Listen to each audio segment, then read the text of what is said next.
In this video, let me show you how to recall your troops in Kingshot.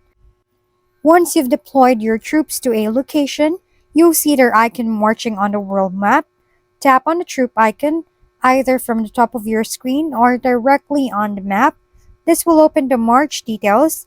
Right next to the speed up option, you'll see a recall button.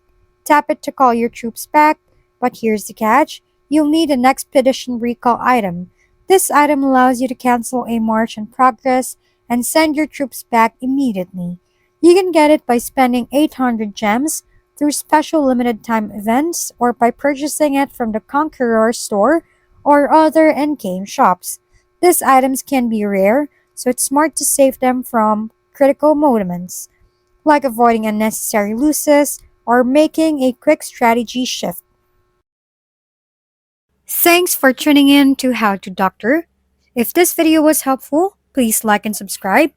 And if you have any questions, drop them below, and we'll see you on the next video.